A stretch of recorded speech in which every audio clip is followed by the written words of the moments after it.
Going to that, हमारी अपनी embarrassment होती है, किस से लड़ें जाके।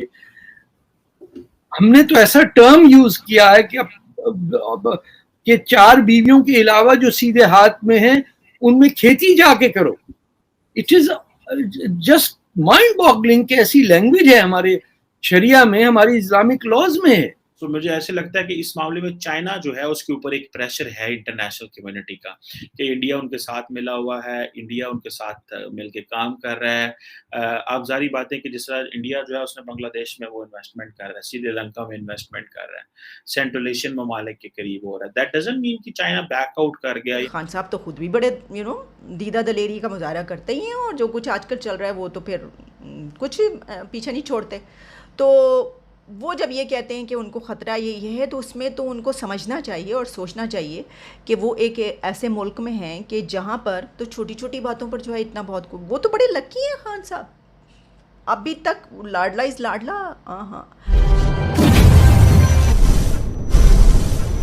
हेलो दोस्तों, जय हिंद। दोस्तों, पाकिस्तान मीडिया का कहना है कि इंडिया बहुत बड़ा मार्केट है। पहले हर कोई चाइना में इन्वेस्ट करना चाहता था, लेकिन अब इंडिया में आना चाहता है। आईफोन 14 भी इंडिया में बन रहा है, और उनका ये कहना है कि पाकिस्तान में जेंडर इनइक्वालिटी देखने के लिए मिलता है। औरत को मर्द के बराबर समझा नहीं जाता, और उनका ये कहना है कि मर्द 4-4 शादियाँ कर रहे हैं, औरत को खेती समझ कर रखा है। और उनका ये कहना है कि इमरान खान जिस तरह की स्पीच दे रहे हैं, अब उनके स्पीच पर भी बैन लग सकता है। तो चलिए देखते हैं आज की इस वीडियो को, लेकिन उससे पहले अगर आप इस चैनल पे नए हो तो चैनल को सब्सक्राइब करें ताकि हर वीडियो आपको मिलती रहे।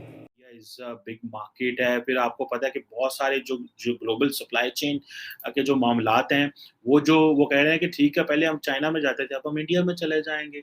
आईफोन 14 अगर इंडिया में बन रहा है, और बहुत सारी जो सप्लाई चेन है वो समझते हैं India is a reliable partner of the west. आपको चीप लेबर चाहिए, आपको लेबर चाहिए, आपको यूथ चाहिए, आपको वो लोग चाहिए जो स्किल्ड फोर्स चाहिए, तो वो आपको इंडिया में मिल जाएगी। ठीक है, इंडिया उस पर काम भी काफ़ी कर रहा है, आईटी में इंडिया का एक नाम निकला हुआ है, फिर इस चीज़ों में। सो ये बहुत सारे एडवांटेजेस हैं जो इंडिया इस हवाले से वो एडवांटेजेस बेसिकली इंडिया ले रहा है।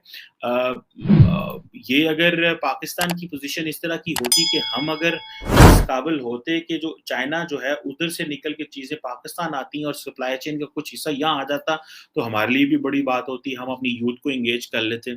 लेकिन क्योंकि पाकिस्तान में सियासत बड़े अरूज पे है, हम सारा टाइम इंटरनली सियासत खेलते हैं, और हमें इस चीज़ से अलावा और तो कोई काम नहीं है। सो ये चीज़ें जो हैं वो हमारे वहाँ यहाँ से नहीं निकली। अब यही बात है, ये eye ball to eye ball एक कन्फ्रंटेशन है भाई। ये बेसिकली ये कोल्ड वॉर के ज़माने में एक फ्रेज चला था, eye ball to eye ball confrontation है जी, रशिया और अमेरिका की, सोवियत यूनियन की और अमेरिका की। सो वो एक होता था ना, हु ब्लिंक्ड फर्स्ट। सो मुझे ऐसे लगता है कि इस मामले में चाइना जो है उसके ऊपर एक प्रेशर है इंटरनेशनल कम्युनिटी का, कि इंडिया उनके साथ मिला हुआ है, इंडिया उनके साथ मिलके काम कर रहा है। आप जारी बात है कि जिस तरह इंडिया जो है उसने बांग्लादेश में वो इन्वेस्टमेंट कर रहा है, श्रीलंका में इन्वेस्टमेंट कर रहा है, सेंट्रल एशियन ममालिक के करीब हो रहा है। दैट डजंट मीन कि चाइना बैकआउट कर गया या चाइना जो वो सरेंडर कर गया, ये चीज़ नहीं है। लेकिन मेरा ख्याल है कि वो they don't want to give an impression, the Chinese don't want to give an impression that कि उनके जो बॉर्डर पे एक तरफ ताइवान है, एक तरफ इंडिया है, तो इतने मामलात जो हैं ये ख़राब हों। इधर जो है वो रशिया जो है वो ऑलरेडी उधर यूक्रेन में मसले बना के बैठा हुआ है। यहाँ पे हमें इस चीज़ को देखना है। जो चीज़ मुझे समझ आती है, या जो चीज़ मैं समझता हूँ कि एक प्रॉब्लमैटिक है, वो ये है कि जो जो जो चाइनीज़ हैं, उनको इस चीज़ की अंडरस्टैंडिंग है कि कहीं न कहीं पे हमें इंडिया के साथ मिनिमम एंगेजमेंट करनी पड़ेगी। और मैं तो इस चीज़ को, और जिन्होंने ना पिट के मार गए पाकिस्तान दे विच, कि इंडिया और चाइना की इस cooperation and competition and confrontation को समझना चाहिए। Woman is not the equal partner on her wedding night. She is not even barely equal. दूल्हा होता है, फॉर एग्जाम्पल घोड़े पे जा रहा है, सरबाला पीछे बैठा हुआ है, दुल्हन डोली में जा रही होती है ना।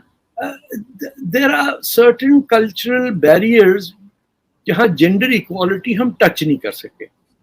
हम दिल में यकीन नहीं रखते हैं कि औरत बराबर है मर्द के। कुछ रिलीजियस हमारी रीजंस हैं, पोलिगमी में अगर आप बिलीव करेंगे तो आप कैसे इक्वल समझेंगे? या पॉलीएंड्री होती कि औरतें भी 4 हस्बैंड रख सकती, तो जैसे कुछ सोसाइटीज हैं ट्राइबल जहां ये होता है, वहां आप कह सकते कि they equal, fair enough. But when गवाही भी आदि मानी जाती है ना, बहुत सारी चीजें, let's not go into that. हमारी अपनी एम्बैरेसमेंट होती है किस किस से लड़े जाके। हमने तो ऐसा टर्म यूज किया है कि कि 4 बीवियों के अलावा जो सीधे हाथ में है उनमें खेती जाके करो। It is just mind boggling कि ऐसी लैंग्वेज है हमारे शरिया में, हमारी इस्लामिक लॉज में है। हम अपनी बीवी को खेती समझते हैं? ये कैसे लैंग्वेज है? दुनिया में सब साथ आ रहे हैं, पुरानी चीजें छोड़ रहे हैं। हम जो है we are sticking to this के अरे सर तन से जुदा ना हो जाए हमारा। जरा सी आप बात कर लीजिए तो पिटाई हो जाती थी घर में।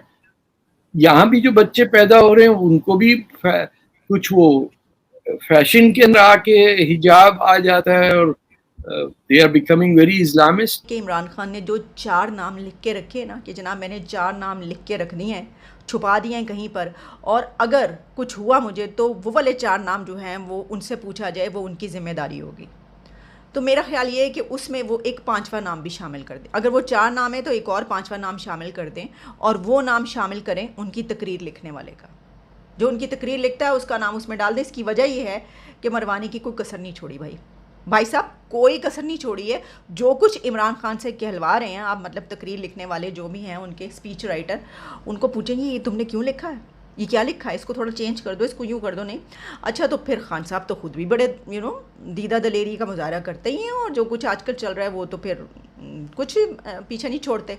तो वो जब ये कहते हैं कि उनको ख़तरा ये है, तो उसमें तो उनको समझना चाहिए और सोचना चाहिए कि वो एक ऐसे मुल्क में हैं कि जहाँ पर तो छोटी छोटी बातों पर जो है इतना बहुत वो तो बड़े लकी हैं खान साहब। अभी तक लाडला इज़ लाडला, हाँ ये बात कही जा रही है, और मेरा ख्याल है कि इसके बाद उनकी तकरीर पर, उनकी स्पीच दिखाने पर पाबंदी ना लग जाए। हो सकता है ऐसा हो जाए जो उन्होंने ये बात की। अच्छा, इसकी वजह से ये बात कही जा रही है कि ये मैं देख रही थी कुछ सीनियर जर्नलिस्ट और कुछ और लोग उसको ट्वीट्स कर रहे थे, जैसे कि अबसार आलम है और भी लोग हैं। ये बात कही जा रही है कि ये फ़ौज में तकसीम पैदा करने की कोशिश। दोस्तों, आज की इस वीडियो में फ़िलहाल इतना ही। अगर आपको ये वीडियो पसंद आया तो वीडियो को ज़्यादा से ज़्यादा शेयर करें और ताज न्यूज़ चैनल को सब्सक्राइब करें।